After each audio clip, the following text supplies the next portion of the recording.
Welcome everyone. My name's Shireen DuPreez and thanks for joining us today on this webinar.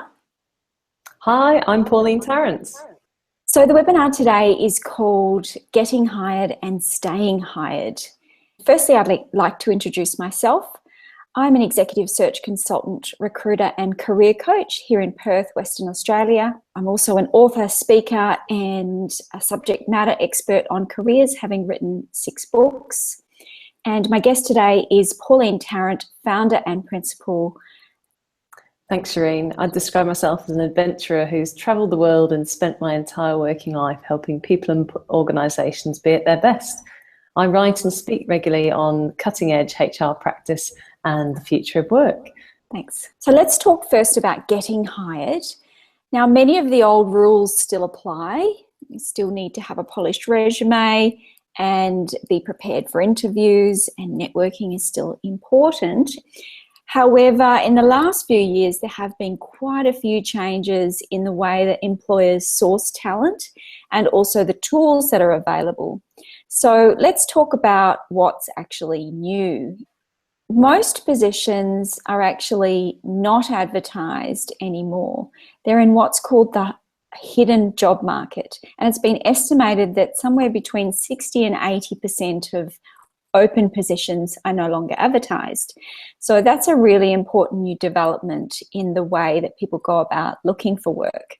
Personal branding has become way more important because once upon a time it used to be all about who you know and your reputation. However, now what does Google say you are? So that becomes your new brand. So Pauline, what's your view on how things have changed in relation to what you're seeing with employers and in particular with the hidden job market and personal branding? I mean, certainly within the labour market at the moment, there's fewer jobs and more applicants. So for every role that's advertised, organisations are just flooded with applicants, and it's quite a time-consuming process to review all of these people. Quite a challenge to make sure you find that needle in a haystack when you're looking for that perfect candidate. The organisations will actually use other methods. So they may perhaps already have people on file who have previously applied for roles, or they may actually just do their own search. And it used to be that organisations would always use external parties for some search, but now people are actually often using a little bit of LinkedIn here and there as well. Yes, you make a valid point about the capability access that hiring departments will have internally, that they can use tools like LinkedIn to actually reach out to and directly approach people rather than using a recruiter or rather than putting a job ad up.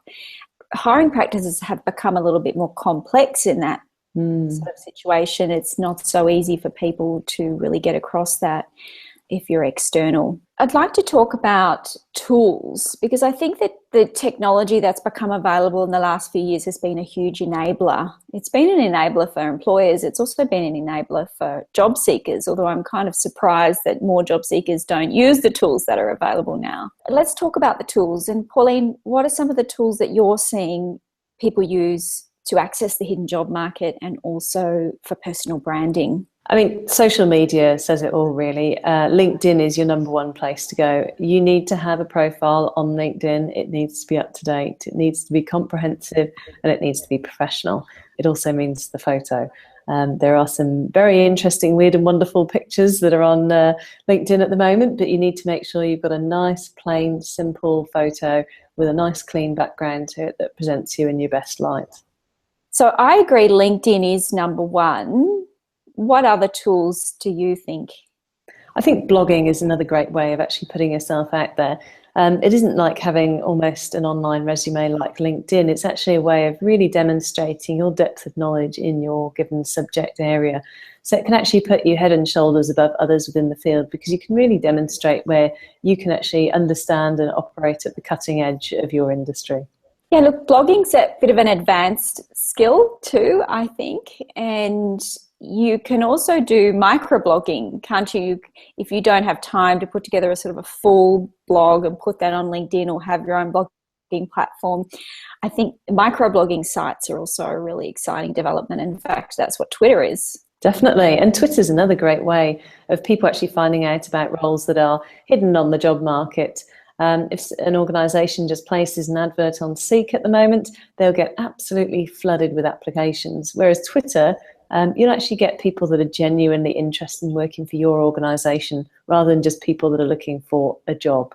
You know, one of the things I talk with my coaching clients about is using Facebook, and it's very interesting that almost every time I mention it, I get pushback saying, oh no, that's for private use, or oh no, I wouldn't use Facebook. But actually people are finding out about opportunities with Facebook. And the thing to remember about Facebook is there's a very high trust of the platform and of people that are connected within friendship networks. And it's also the number one platform people are on every day. So people are spending literally hours on Facebook every day, whereas on other platforms they're spending less time. So I think Facebook is a very underutilized technology tool for getting hired. Yeah, I completely agree. And it helps in two ways. It helps you seek out the roles because there's quite a few organisations that actually post their roles on Facebook. But also it's a great way of leveraging your network, your social network, to let people know that you're in the market looking for something perhaps. You just need to be very aware that if you are putting any messages out there on your status saying that you're seeking alternative employment, don't put any disparaging marks about your existing employer, otherwise you might find that your current employment comes to an end rather quickly. There have been some cases of that, certainly. Look, I think that Facebook is also quite a useful personal branding tool. And I say that because you can use that to kind of let people know about your professional interests and the things you're involved in. If you're going to an event or if you're attending a networking get-together, and putting that and then sort of a little bit of discussion around the topics that you're involved in, it helps to put you front of mind with people and let them know. Certainly does. Yeah, it's a fantastic tool. Great. So let's continue on and talk about staying hired. And that's more your area of expertise, Pauline. Sure. And I think one of the points that we've already brought up around being aware of what you get up to on social media is a good starting point, because what's actually out there in the public domain can be picked up by your employer. So just to be careful in that kind of a space. So performance. So if you think that you're actually in a role where you're not able to perform at your best, then it may be time to start looking at an alternative job path for yourself. Because the worst case scenario is that your boss also feels like you're not really living up to the potential of the role, and you could be putting yourself at risk of termination. Sort of underperformance and the serious misconduct, are they the two main challenging areas you're seeing as to why people aren't staying hired? Yeah, there's certainly two areas where, with the market being where it is, I think employers are actually having a much closer focus on performance management within the workplace. Back a couple of years ago, when the job market didn't have quite so many applicants, then employers were just happy to have a person in a job. Now they want a highly performing person within a job. So it's really important that people are actually working at their best. It appears that in the last few years, with the various downturns and the amount of, and with redundancies, there's less people doing more. An employer is less likely to performance manage someone slowly out of an organisation rather than performance manage someone out of an organisation faster, simply because of the pressure to perform and deliver. That's certainly right. But there are things that you can do to keep employed. I call these the 3 C's. So the first one is connections, seeking connections with others. Continuous learning is the next one. So looking at how you can continuously refine and develop your skills. And care for yourself is the final one, looking at your own resilience and ability to cope in times of change. I really like those. The connections is multifaceted in the sense that that's connecting with people on a meaningful level and building relationships and friendships and feeling as though you belong. It's also connection strategically around who are the people that you need to know who are going to help you to find opportunities in the future, and that you're going to help them find opportunities. So I really like that connections. With the continuous learning, what is your thought around planning for that as a professional or an executive or director? What sort of advice do you give people around continuous learning? It's really important to think of that on all sorts of different levels. So certainly by sharing ideas at different events and engaging with debate with your peers, joining different groups where you can actually network with others and share those views are very important. And just generally adopting that philosophy of continuous learning. Just because you've reached a senior role does not mean to say that you have done enough to stay there. It's actually becoming increasingly demanding, being able to stay at that a senior level of an organisation. And so familiarising yourself with new trends, new technology is absolutely essential. Yeah, what I'm actually seeing, digital divide, if you want to call it that. So I'm seeing some of my executive clients actually go ahead and learn new technology tools as part of their personal development and self-improvement and continuous learning. I think that's definitely true. And also surrounding yourself with credible experts who actually truly understand that space. And that's credible experts within your close inner circle, and not just relying on what suppliers may perhaps tell you about certain things. And the third point you made around caring for yourself, look, that's a big challenge, whether you're working or whether you're looking for a job, whatever stage of life you're in. What are some of the ways that you're noticing professionals and executives and directors are really keeping on top of their game when it comes to caring for themselves? There's a lot of things that you can do. People have talked about the benefits of having a good diet, making sure that you get enough exercise during the day, making sure you get enough sleep. But one thing it's been wonderful to hear over recent years, and particularly at an Australian Company Directors Institute training courses on recently, where we actually started talking about meditation, which is a fantastic way of actually helping to enable your personal focus to be at its best and really help to care for yourself personally. I'm an intermittent meditator, but every time I do meditate, I really notice the difference. Is that something you do every day, or how often do you? I try to do it every day, but I normally get to do it about 5, maybe 6 times a week. Really enjoy that practice and find that it actually enhances my output in terms of quality and making sure I'm focusing on the right things in the best possible way. Yeah, look, I think it's a very personal decision. It's also very much what works for you and your lifestyle and your health. Going to the gym approximately 6 days a week, sometimes 5 days a week, sometimes it's 7 days a week, depending on what's happening. That's the thing that has the biggest impact on my caring for myself, is actually having that time at the gym and strengthen my body. With professionals, executives and directors that I deal with, those people that have some sort of regular exercise routine do have a bit more resilience. Definitely. And it's all about finding the right kind of ways of caring for yourself. So it might not be that going to the gym is the thing for you. You might enjoy walking. Just like that in the meditation space, there's a whole host of different ways you can approach that as well. So it's all about finding what works best in your lifestyle. And sometimes in a busy life, all you can manage is a couple of minutes here and there, but those couple of minutes mount up over time to be really impactful. Looking ahead to the future and the exponential nature of change that everyone's talking about, should we be afraid? Well, I think afraid is too strong a word. We have managed to cope really well as human beings with change over the years.